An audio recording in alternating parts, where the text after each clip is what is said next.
Welcome to the card games panel of the Digital Tabletop Festival. We've got some really interesting people from the world of card games here today, and I'd be very happy to go around and introduce them all to you.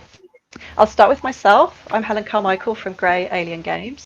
We've made a whole bunch of card games from romantic Regency card game, Regency Solitaire, through to Ancient Enemy and Shadow Hand, which was a swashbuckling adventure.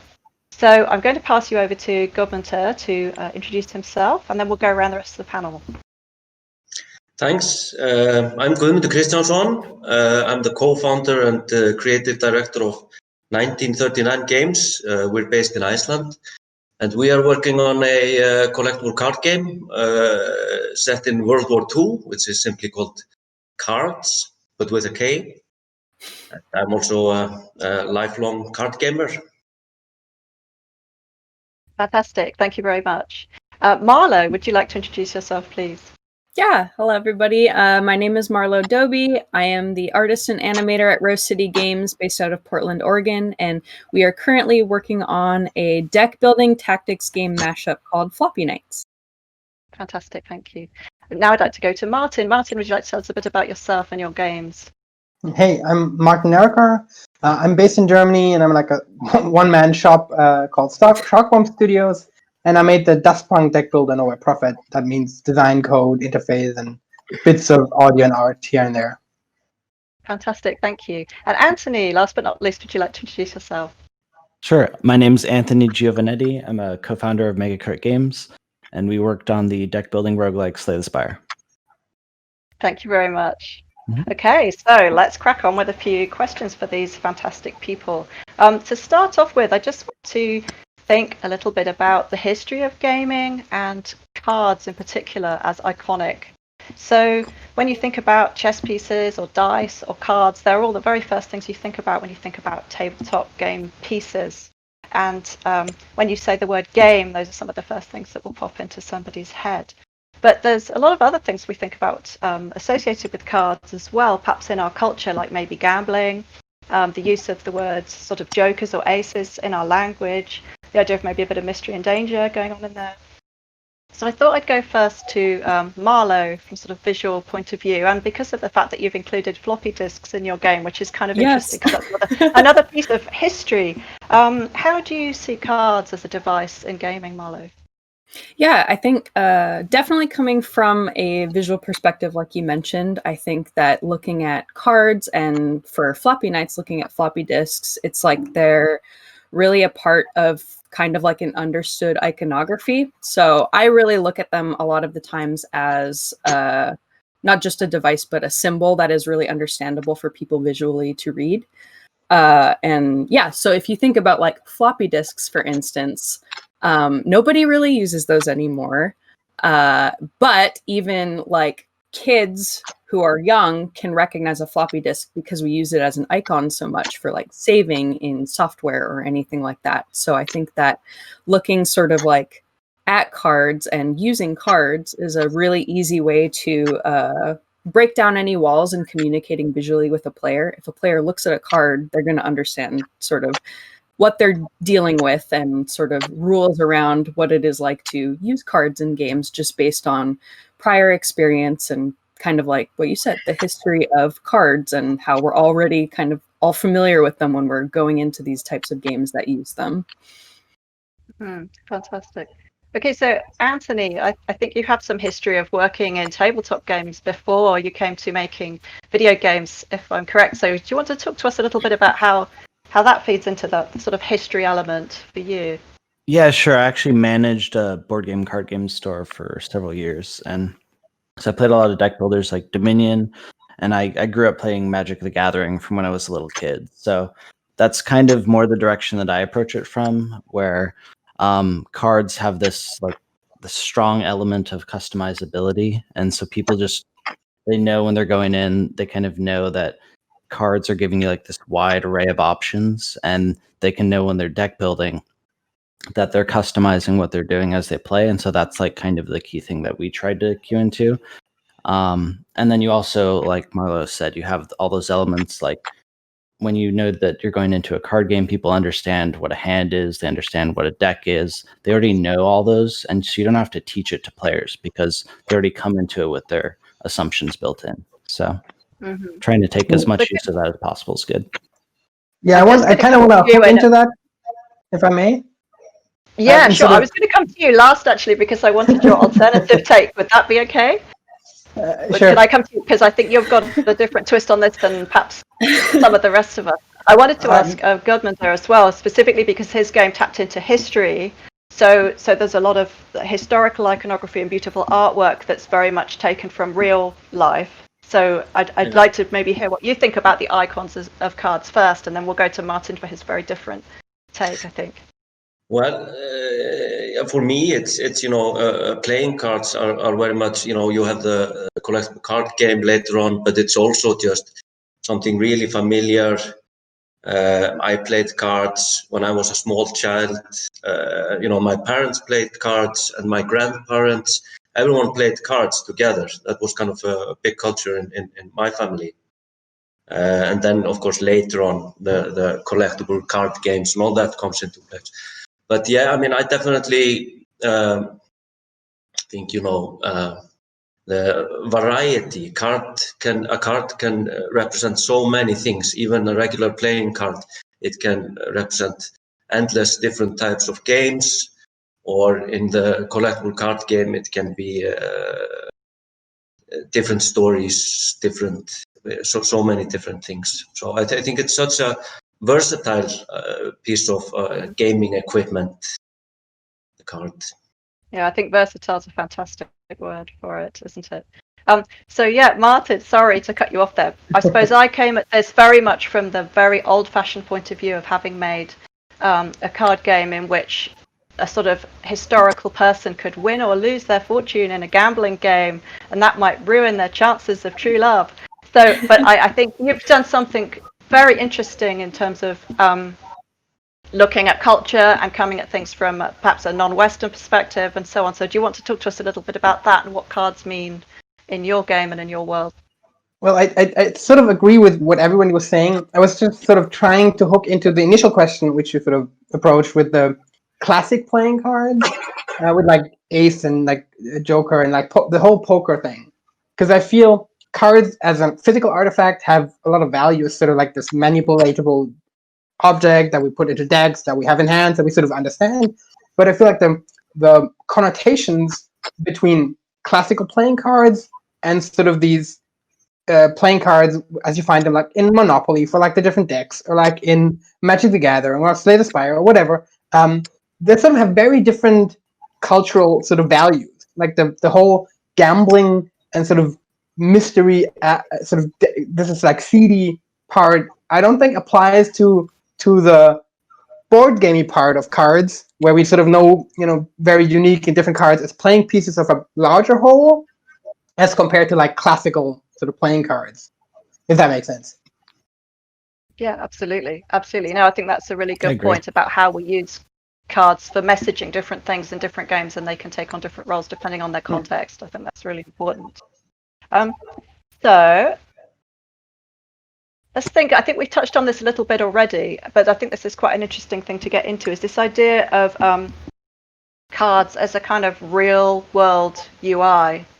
So when they contain different game elements, why are we sort of still using them in video games? When we move from the tabletop to the video game, we've suddenly got so many different options of how we could display information or send around packets of stuff, whatever that is in the game, or give people bits of story. Why are we still using cards? I think maybe Guðmundur, I'll come to you first on that one. Well, I mean, I think it's like we were all discussing earlier. I mean, the cards are just so familiar, and there is something so cozy, so to say, to sit at the table playing cards with your friends or your family. There is some kind of there's such a good vibe to it that we're really trying to, at least in our game, we're trying to kind of transfer that kind of feeling and that vibe into the game. So it really, feels like actually sitting and playing cards. And that's why, like, we are focusing really much on that the game feels like that, and the cards actually look like actual playing cards.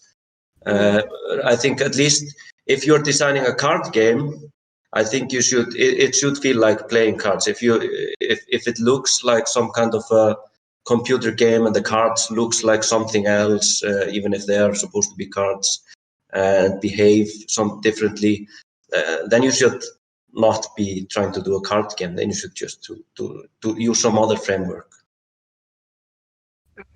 I can understand your point of view, and I think there's a lot of different elements of making a game that go into that, aren't there? That affordance of making it seem like a real card. So it isn't just how it's drawn, it's to do with the lighting, how it falls or moves on the screen, to do with the sound effects that you choose. There's so much to it that perhaps when someone thinks they're going to make a card game, they think they're making something fairly basic, but actually if I can add one thing, I mean, what we've done, and we're still working on it to improve it.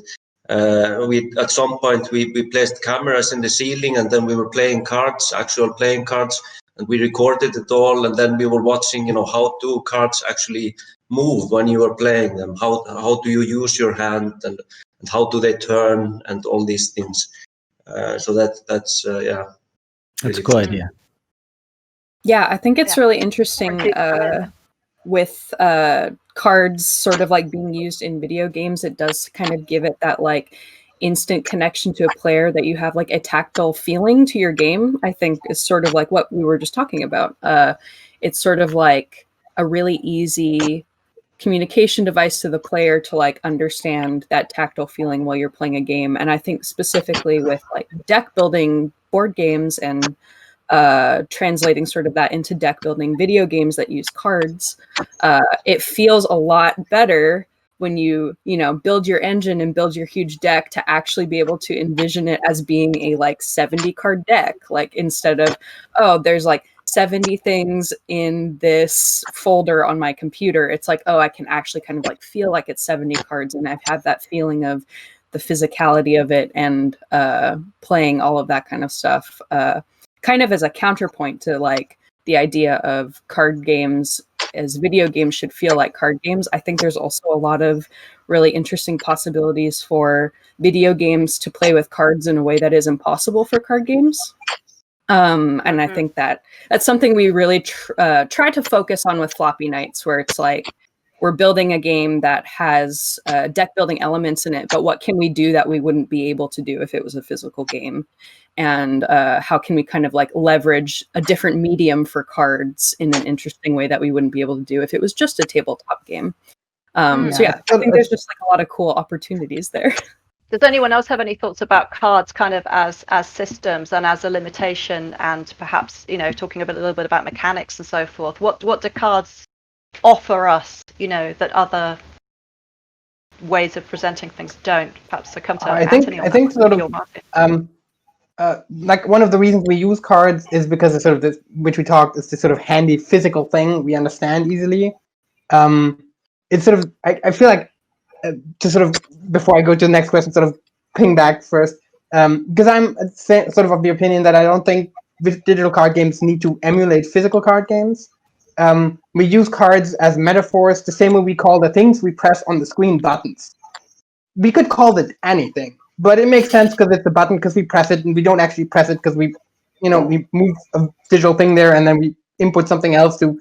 But we use physical metaphors because we are physical creatures. That's how we understand the world. And cards are a physical thing we learn to manipulate, so that sort of makes sense in that regard. Instead of going sort of from there to what sort of cards offer, I think sort of what cards do as a metaphor for digital games that makes it very attractive is they're, as we talked, they're sort of discrete, they're manipulatable, you can sort of stack randomness with them, but also they can be moved, and it makes sense to move them, to put them on things. And also they have two sides, which is a really valuable sort of part of it, because a lot of games sort of deal with incomplete information, and sort of the card can have sort of an up phase or a back side, or maybe two different sides, is something we can work with. I think a lot of games don't really explore that at this point. Like my game, Nowhere Profit, only has sort of one part where it really plays a role, where you have, when you level up, there's like 5 cards facing with the back facing you, and you can decide which ones you turn. which sort of plays with it just a tiny bit. But I feel there's a lot of room to sort of make use of that. Yeah, I think you've almost hinted on the sort of mystery angle there as well, of that idea of it being unknown and it being a game of chance and there being hidden. You know, that does add a certain excitement and payoff, doesn't it?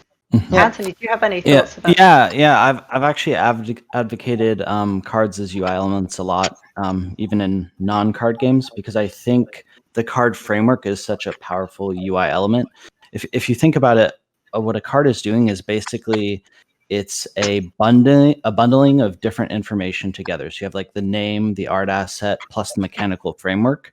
And it bundles it in such a way that people can easily grok it and remember it. So if you talk to like a Magic player, you will like name some random card name and they will just immediately know like everything about it. You know, like they'll know thousands of different cards just by the name. They can tell you about the art, you know, different experiences and memories they've had. And that's really powerful. That two super good sorry, interrupting you, because you mentioned Magic, and there's this anecdote that I really love, that when they developed Magic, they had only the names of the cards on the playtest cards on the printouts, and nobody figured out what to work. And then they put in random clip art, like imagine shitty 90s clip art, and suddenly it worked. Like there's this random picture of a horn on there, and you memorize the card. I think that's sort of like a really good feature of cards, that the big image that is often featured is a really good mimetic tool to sort of quickly grok the game state and what the thing is you're looking at. Sorry for jumping in there. Great point. It's also a good thing about cards is also that it's such a manageable amount of information, because the cards is usually of this standard size kind of, and it can only contain so much stuff. And I think that's also a plus, because in design, limitations like that are often really, really a good thing. Yeah, the restriction helps to like force you to tighten your design.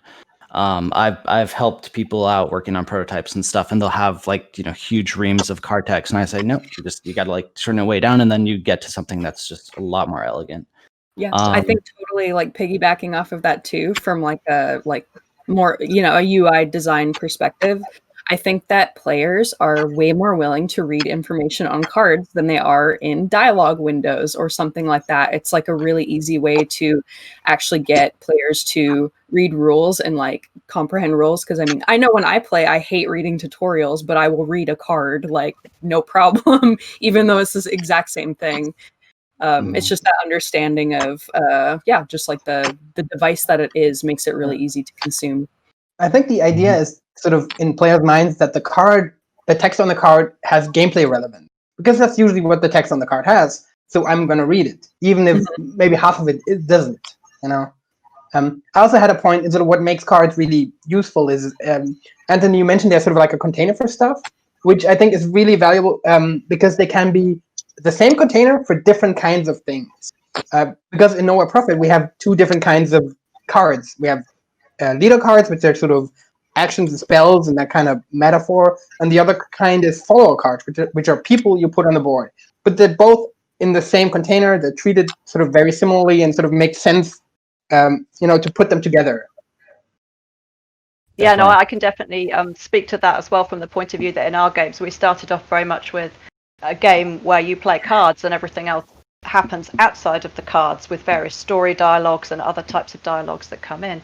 But by the time we moved on to making our second game, I was putting everything on cards. So all of my game objects, all of my weapons and pies and potions and fun things were all popping up on cards. And yeah, I just think as well it's a really beautiful medium for artwork and design, because it is so limited. And if you look into the world, going back to the sort of tabletop side of it, of just physical card design, there's some such beautiful designs out there. People will collect sets of bicycle cards or tarot cards, for example, just because of the lovely design and artwork.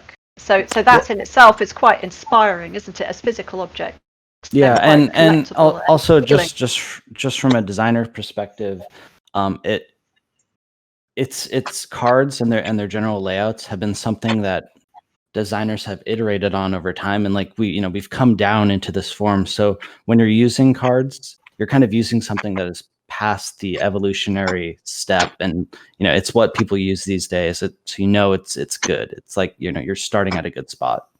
Yeah, I think adding to that too, like I think this is true with board games, but as well as cards, like in the sort of like board game renaissance we've been having in the last 10 years or so, there really has been a visual language that has developed from it. That's not necessarily like everyone is using the same visual language, but for instance, people understand like this number on the corner of the card means that's how much the card costs or something like that. Like there is actually like sort of predetermined understanding that's easy to tap into. Any players who are familiar with card games or board games, that kind of already exists and has already been tested and is standing the test of time. I think maybe one thing to add also about this standardization of design of cards and card games is also that something that has happened is the artwork has grown bigger and bigger, throughout the years, and I think that's a healthy kind of development, because basically these games are just at the heart of them, they are simple numbers games, or maybe not so simple, but they are numbers games. But the artwork fuels the imagination of the players and makes it into something completely so much more than just numbers. I think that sort of puts up another point. I mean, if you do a card game, you need a bunch of artwork, but you only need static images for the most part. It's a lot cheaper for an indie to make a bunch of static images than to animate every single attack with like a unique thing and then have your guy jump up and do his slash or whatever. It's a card that says slash. You play it does a simple animation. We're good.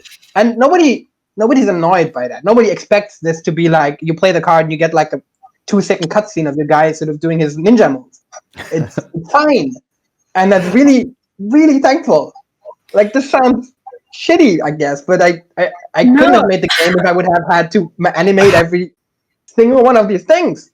I totally agree with you. I feel like with Floppy Nights, because it's like a top-down tactics and a card game, like I have had to animate every single character in the game doing their attack, but I think that when it comes to the card art, I am always so thankful. It's just like, I just got to do one drawing and I can make it anything I want and I don't have to worry about how it moves or anything. So I think, like kind of what we're saying is that like you can get, really creative with card art and you can get really elaborate and you don't have to necessarily worry about how it lives inside of a video game because it is a card. And that limitation actually lets you, do a lot more. And, I think about like a lot of, I collected Pokemon cards because of the art, and I really like how they, did a lot of different scenes and scenarios and backgrounds, and some of them they tell stories with. So yeah, I think that limitation is actually something that is kind of like an anti-limitation in a way. Yeah, because it's sort of very simple and small and contained. It also allows you to do sort of very strong styles you couldn't do in animation, or like that would be a lot more difficult in animation. It's sort of like one of the things I'm really, really happy with Nowhere Profit. It's like the art style is really, really nice, but also very effective. And that we could do that because it's like a simple graphic. There's nothing, we don't have to sort of worry about animation. And, I don't know. I think it's a great. I must confess, it's making me feel a little foolish having made a card game where the characters jump out and start fighting each other. I know, me too. in all of their many hundreds of different costume items that are all displayed on cards. Yeah, we created something very complicated there. I mean, we were pleased to pull it off, but the amount of additional work that we put in order to make that happen. To be fair, I have seen people in the Steam threads go, "Why isn't there an animation for every card?" And I'm like, no, yeah, no, it is a huge undertaking. Yeah, we've had a lot of that as well, but I think, pictures don't need to be moving to be interesting. Mm-hmm. Yeah, and I think also with cards too, it's like with card games and talking about animation specifically, it's like you really do end up balancing like I would rather just have more cards and more variety in the gameplay than I would rather worry about animating every single card. And I think that's like always the right choice. So yeah, and in fact we actually put a fast mode in our game for people to go faster so they see less little animations. And almost everyone plays with that, and I play with that. So it's kind of telling that once you play it for a bit, you're like, no, I just want to go faster actually. Let's like skip through that. Totally. Yeah. One thing is sort of just popped in my head is sort of since cards are the sort of abstract thing, and the art is sort of abstract, the cards are slash or whatever, it makes it very easy in development to sort of retool things, because it's sort of after like a year, like 1.5 years of development on Profit, I sort of retooled a lot of the combat system and reused a lot of the art in very different ways. But because the art was sort of on this abstract layer, it wasn't an issue sort of taking this portrait and making it into an enemy instead of sort of on the card, and sort of using that card art and sort of finding a new home for it in a, like, I need a skill that does this. I have this art. I'll find a good name for it that works with what the skill does, and I'll put it back in. That was really helpful as sort of like a little side benefit I didn't consider in the beginning, but that sort of really saved my ass, sort of in the long run. Does anybody want to speak to, just going back to something that I think we've hinted at earlier, this idea that every move counts in a card game? I mean, I'm sure every move counts in a lot of other types of strategy game, but it's very obvious through the medium of cards. Does anybody have anything to add about that aspect? Yeah, I think that for me at least, something I really like about card games and that aspect of it is that you almost always are given the time in card games to actually like think about sort of like, what is your best turn? What's your most optimal turn? And I think that it's that feeling of like being able to have the time and do your resource management in the face of, assuming like you are drawing a random hand, you are given a random hand, and you have the time to think about like, here's all the information in front of me. I'm going to read it and I'm going to like make decisions and manage these resources. I think that's why I like playing those games. It's like that good kind of like optimal move brain feeling that really attracts me to card games. If that answers the question, I might have tangented a little bit, but yeah, I mean, that's no, I think it does. tangent. It's sort of like I think sort of it's a feature of turn-based games in general that good turn-based games make every move count. But a lot of turn-based games that are sort of like military sim things spend a lot of time on moving your stuff around, which doesn't feel like it counts a lot. It's not the most exciting thing in a lot of cases. And that's not something you usually have in card games, because we sometimes play with positioning, like our Prophet has some positioning gameplay, but usually it's not all about like, and then explore the terrain and then go over here and sort of this widespread thing. It's sort of more constrained at a more abstract level, and that I think keeps the action sort of closer to what's happening all the time. Kind of what like Through the Breach does for sort of like, a board game tactical turn-based thingy where it's hard. And also this element, another element that I suppose I think about is the idea of whether you know what's happening next or not. I mean, Anthony, in your game, you chose to make it so that you get a sign of what's coming up next, so then you can strategically choose what to do. But I mean, not everybody does that in every game. So do you want to talk a little bit to that decision as well, in terms of the kind of element of surprise versus choice versus weighting decisions and strategy? Yeah, 'cause originally the enemies just like chose a random move, like in a Final Fantasy game or something, and then hit you. But what we found as we did a lot of testing was that you already have all the randomness from the card aspect, from drawing random cards. So we didn't also need an additional random element. It just made things feel too random. Like when players are sitting looking at their hand, when you give them more information, they can actually make better strategical moves. And when you just hide that information from them, and then they just kind of feel like they're playing stuff at random, they don't learn lessons as much. Like, oh, I didn't play this card and I got punished in this way. And that's a very good loop that you want, because you have such a rich design space. Like already, I mean, the design space the skill level between a bad Slay the Spire player and a good Slay the Spire player is like astronomical. So we don't actually lose anything by showing more information. In fact, you actually gain it. So it was just a huge win. Yeah, I think it was a very clever decision, because you don't see the cards of the enemy. You see what he has on the board, and then when it's his turn, the AI will do its moves. But that's sort of one of the points where players get frustrated, because the AI has a card they didn't sort of calculate with, and then they sort of get wiped, and then it's sort of a very frustrating moment, which I think is fine in like if it's like a player versus player environment. That's just sort of par for the course. Sometimes sometimes you get the good card, sometimes you don't. But in player versus computer environment, it's it's very different. Like sometimes players think the AI is cheating because it always has all the answers. It doesn't. It just has a deck and it plays its cards. But in the moment, you don't see the moments where the AI doesn't have the right card. You just see the moment where it does and absolutely ruins you. And that's something you sort of avoid with sort of broadcasting the action. You always know what it's doing. Sometimes it just does something you can't deal with, but it doesn't feel like it sort of pulls it out of its ass. Yeah, we had a really similar scenario when, prototyping earlier versions of Floppy Nights, where the idea is you like draw cards and you use those to like move on the grid or attack or do any special sort of moves on a top-down tactics game. And we had the enemies doing the same thing where they would draw cards, but we found that was too much randomness, and players would rather just have the randomness of the cards be the randomness they deal with, and then be able to actually make informed decisions on what enemies were likely to do and everything. So it's like, yeah, giving them more information was really important, and not making things feel too random, because drawing cards is already very random. But I think the randomness that is inherent in card games often is really part of the fun. It can't be too much, but each game you get up these different types of situations because of the randomness, and the skill is how you resolve those, how you play your hand depending on what it is and what the enemy is doing. Also, another thing because we're talking about information in many card games, and definitely in our card game, one of the biggest skills that you can acquire is by a skill that you get by experience, by playing and playing. Then you learn what you might expect from the opponent, depending on what faction they are playing, or what kind of play style they've shown in the opening moves of the game, things like that. So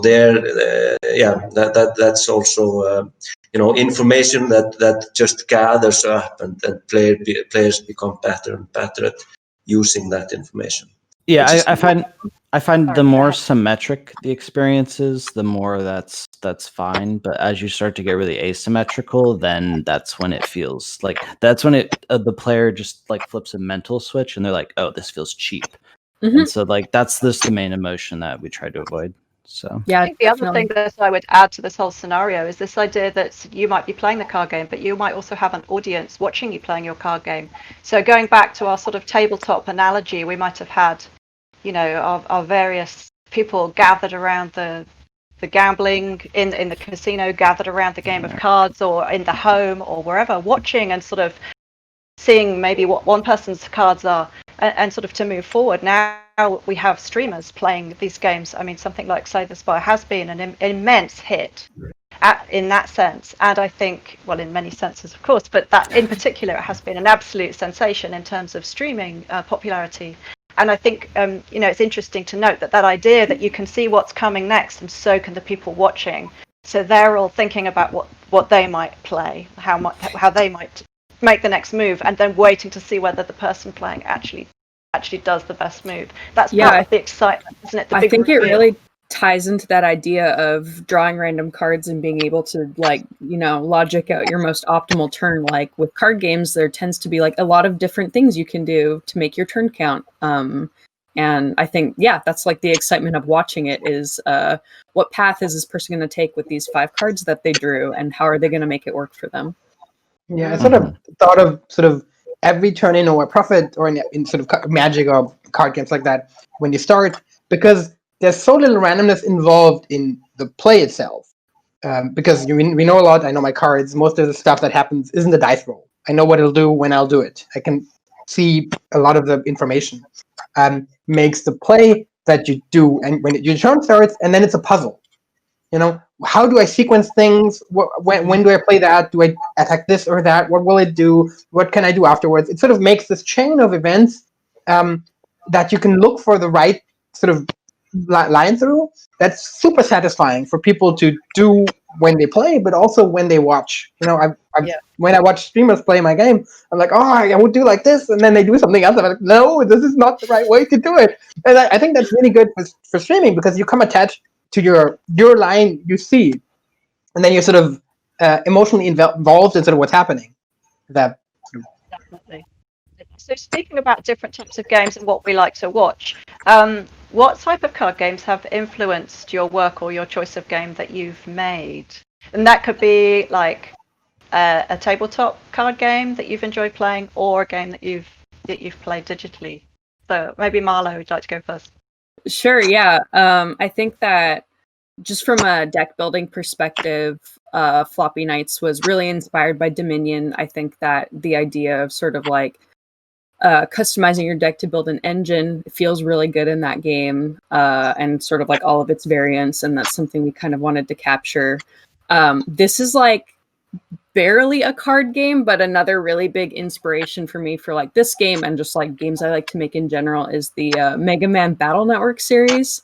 Yeah. Where you're essentially deck building, but it's kind of like it does what you can't really do with just a tabletop game where you are drawing cards, but you are performing like real-time action battles and playing those cards during battle. And I think that just the way that they sort of like set that game up to be like, you can customize your deck by matching colors or matching letters or matching types and all of that kind of stuff, I think really, really fits well into those games. And I draw a lot from those two specifically. Brilliant. Martin, what about you? What kind of card games inspire you directly or indirectly? I guess the big one we mentioned a bunch of times is Magic the Gathering. It's sort of like the granddaddy of the CCGs. That's sort of a big one for Nowhere Profit. We mentioned Dominion, which sort of opened the world of deck building games to me, and then also sort of Dream Quest, which was this iOS game, which I'm pretty sure most of us have heard of or played it. Which sort of also did the second sort of brain explosion. Like Dominion was like, oh, this is an awesome way to play cards, and then all right, let's put this whole into like this roguelike shell. It really works really nicely. So these two are sort of good, coming from the system side, good inspirations that sort of birthed Nowhere Profit in my mind. There's Hearthstone, not for the mechanics as much, but more for the UI conventions. We talked about it earlier, how the cards are like a solved UI thing in some sense. And I feel like Hearthstone, being so popular when it started, sort of laid down a lot of groundwork for what people understand and how things work. And I sort of, instead of trying to reinvent the wheel, I was sort of, all right, I'm going to take a bunch of cues from you guys because it'll make it easier for my players that probably have some Hearthstone experience to get into the game.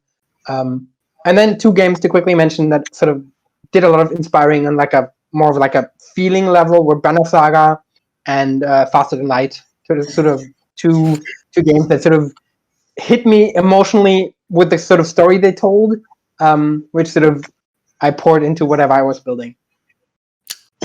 Martin kind of took the words out of my mouth, to be honest.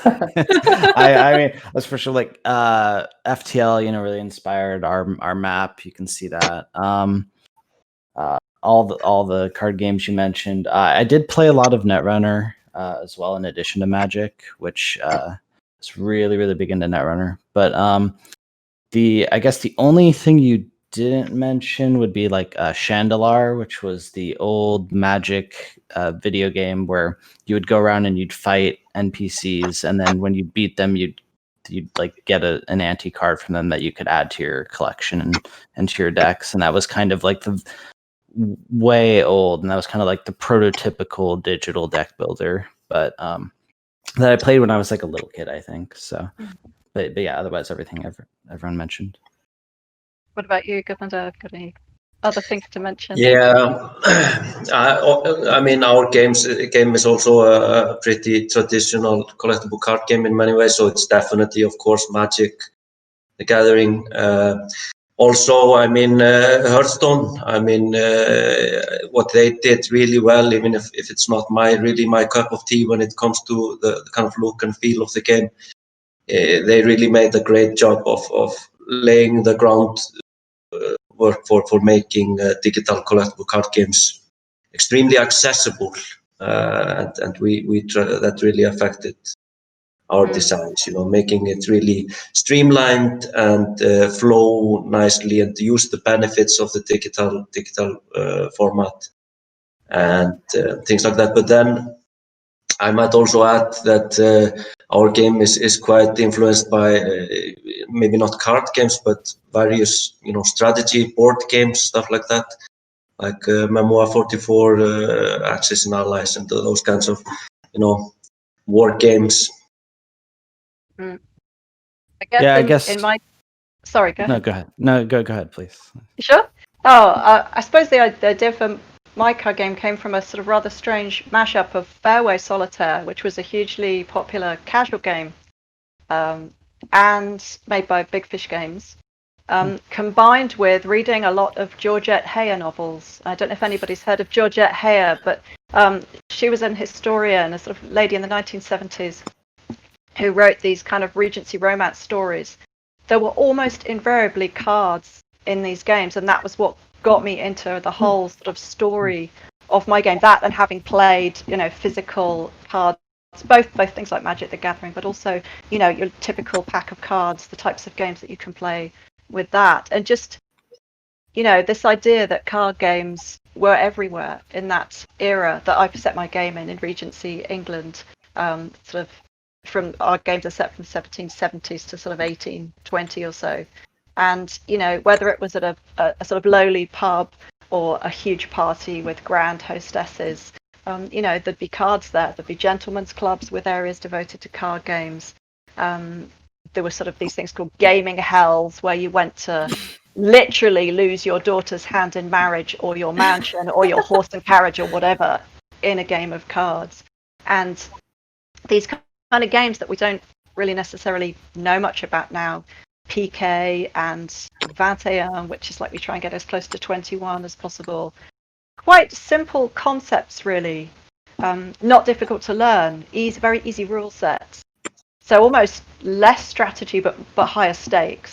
So anyway, those are all things that appealed to me, that got me into the idea of kind of building a game around cards. I think maybe it was the romance and the setting and all of these other things that go with this idea of historical card games that drew me in. Mm-hmm. So yeah. So a sort of related question, now that you've talked about,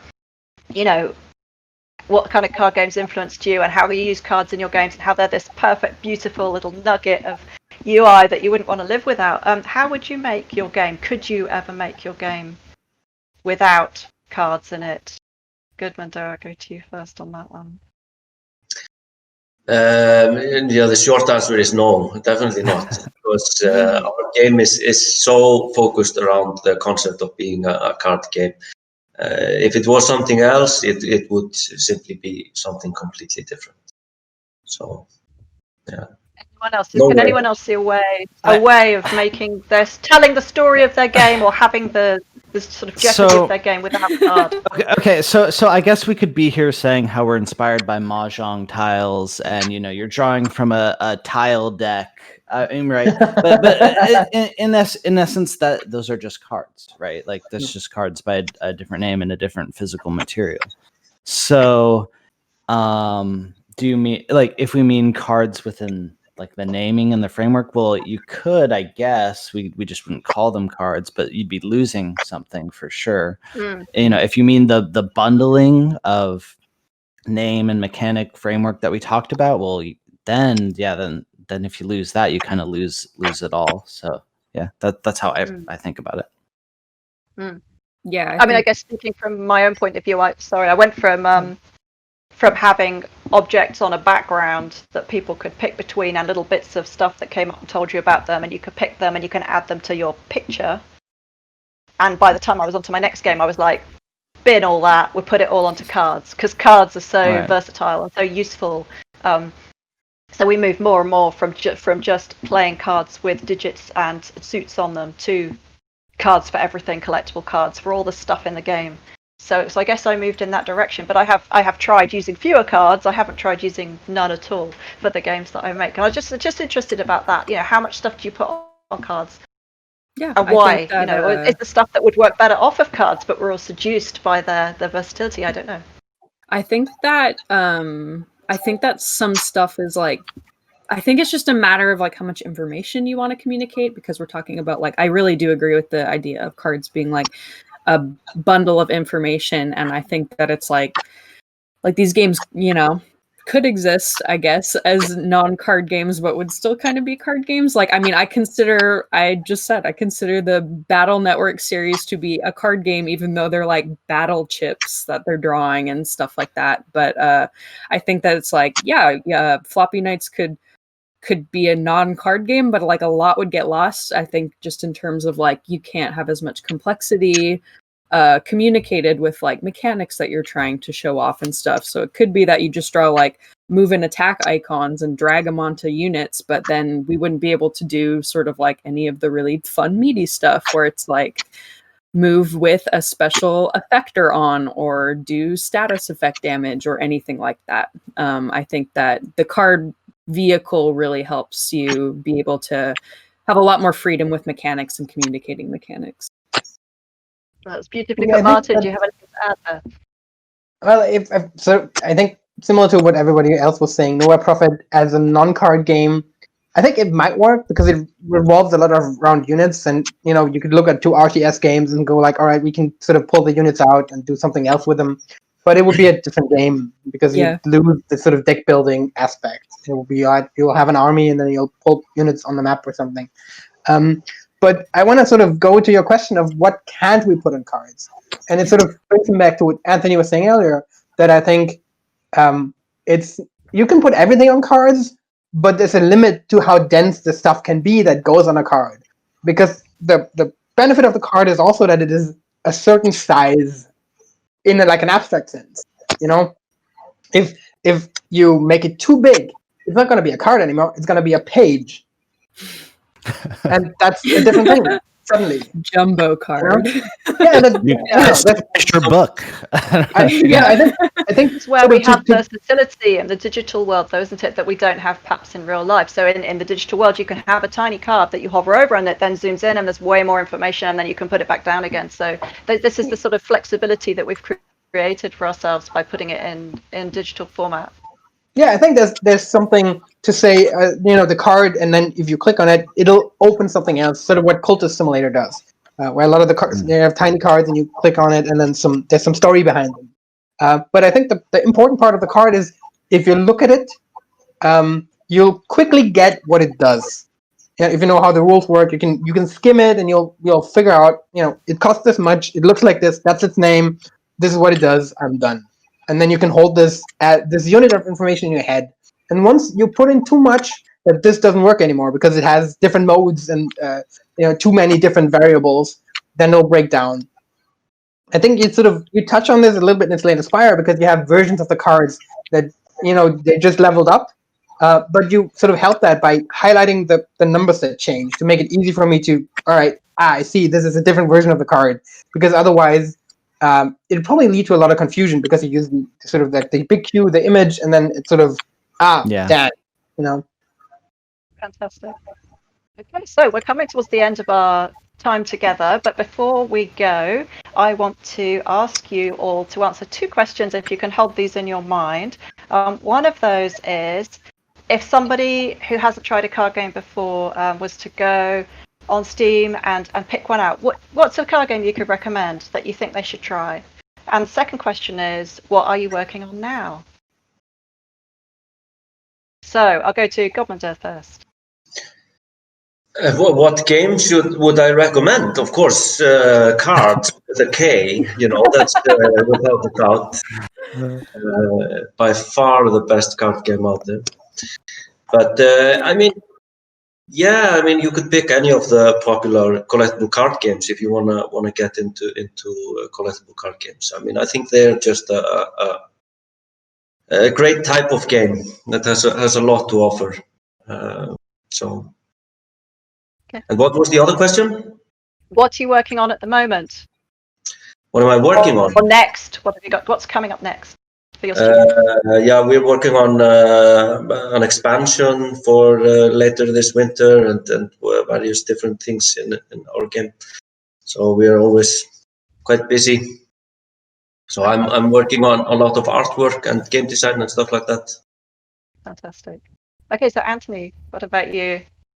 What game should everybody besides try? Slay the Spire, I imagine. Well, they should try that, definitely. Yeah, we should definitely try Slay the Spire. You should also try Kards and Nowhere Prophet and Floppy Nights and Regency Solitaire. I think those are all good choices. Clearly, I mean, yeah. If you go or go search in Steam, you can find something. Hearthstone's probably a really good starting point if you want to jump into like a collectible, like, multiplayer version.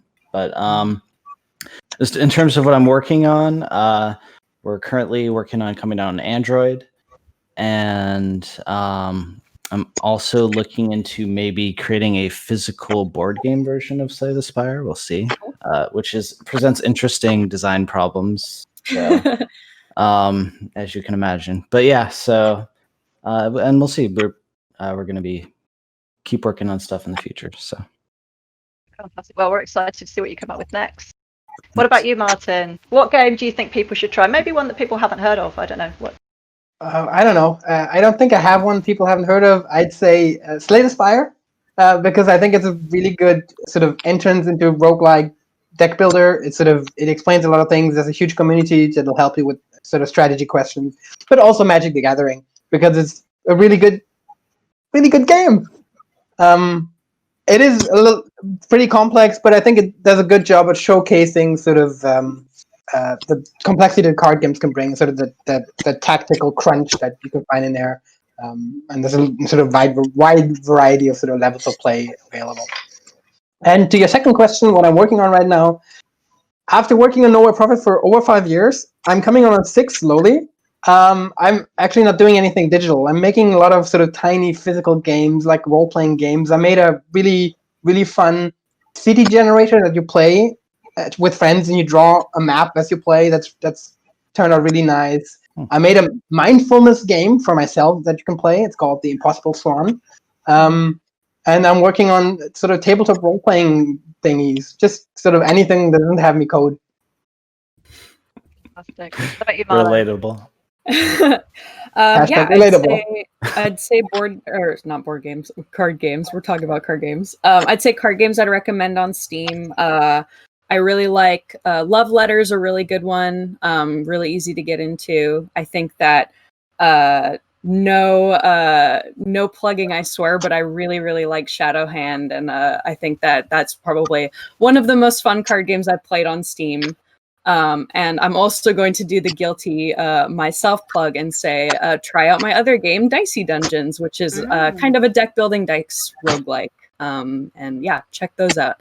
I'd say that stuff I'm working on right now, we're still in development with Floppy Nights, but we are working on a lot of really card specific stuff right now. Like we have different decks in the game, and we're always working on, what other cards can we add, what other mechanics can we add, and how do we sort of have the different decks have different personalities and play styles. So that's what we're spending a lot of time on right now.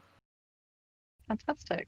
Okay, well, for myself, if you've enjoyed Shadowhand, I would like to plug Ancient Enemy, which is a slightly different kind of game, not set in the ancient past, but more in the dystopian future. So you could give that a try if you like card battling type games with actual fighting monsters in. And another interesting game that's come out recently for solitaire lovers, the Solitaire Conspiracy, literally has just come out from Bithell Games. They've tried something interesting there with sort of real motion captured acting and so forth, and much more storytelling. Oh, wow. So that's an interesting thing to check out if you already know that you like kind of casual solitaire type game and you like narrative games. That's a very, very different take compared to anything I think any of us has created. So do check that one out. In terms of what I'm working on, I haven't been working on anything card related. I've been working on 2 secret things for other people. One of them that I think I can mention is Going Medieval, which is a medieval colony sim. So that's completely different. So I've been doing some writing for those guys. I'm doing another secret thing for someone else.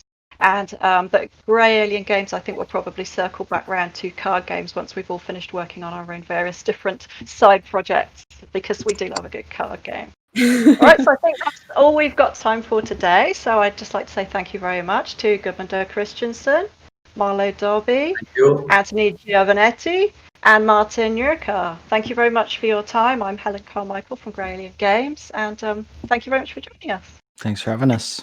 Thank you. Bye. Bye-bye.